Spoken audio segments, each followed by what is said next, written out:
నాకు ఎండలో నిలబడి ఆరాధిస్తాం, వర్షంలో తడిచి ఆరాధిస్తాం. కానీ చాలామంది సఫకేట్ అవుతున్నారు. ఎవరో ఒకరు కమెంట్ పెట్టారంట, చాలా సఫకేటింగ్గా ఉంది, చైర్లు వేయలేదే అని. ఏం లేదండి, ఒక 10 లక్షలు మిగిల్చడానికి చైర్లు వేయలేదండి, అంతే. ఎందుకంటే ఒక మీటింగ్కి 3 రోజులు 4 రోజులు చైర్ వేయాలంటే 10 లక్షలు అవుతుంది కనీసం, ఇన్ని వేల మందికి. కానీ ఈసారి 3 మీటింగ్లు బ్యాక్ టు బ్యాక్ పెట్టుకున్నాం. ఈ డబ్బులు ఉండి చేయట్లే. మీరు అనొచ్చు ఇందుకు ఇంత ఆర్భాటం.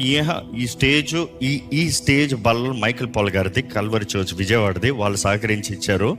ఈ ట్రస్సు, ఈ ఎల్ఈడి, ఈ పై ఎల్ఈడి, ఈ మిగిలిన సామాన్లన్నీ మా హైదరాబాద్ నుండి మేమే మోసుకుని వచ్చి మేమే పెట్టుకున్నాము. మీకు వినబడుతున్న ఈ పిఏ సౌండ్ చక్కగా కనబడుతుందా? ఓకే, ఇదంతా హైదరాబాద్ నుండి మా లార్డ్ చర్చ్ ఉపకరణాలు ఇవన్నీ మోసుకుని ఇక్కడికి వచ్చి పెట్టుకున్నాము. మీకు ఏమైనా ఇబ్బంది కలిగి ఉంటే క్షమించండి, but we will try our best. Next time will do what best we can. కానీ మా కొరకు ప్రార్థన చేయండి. To do the best, to give the best, to do the best. దేవుడు ఆ స్తోమత కృపణించేలాగా ప్రార్థన చేయండి. ఎందుకంటే గత వారమే మేము కర్నూలులో మీటింగ్ ఉంచుకున్నాం. గత వారం కర్నూలు మీటింగ్ ఉంచిన వెంటనే ఆదివారం అక్కడికి వెళ్ళి మరలా ఇక్కడికి వచ్చాం.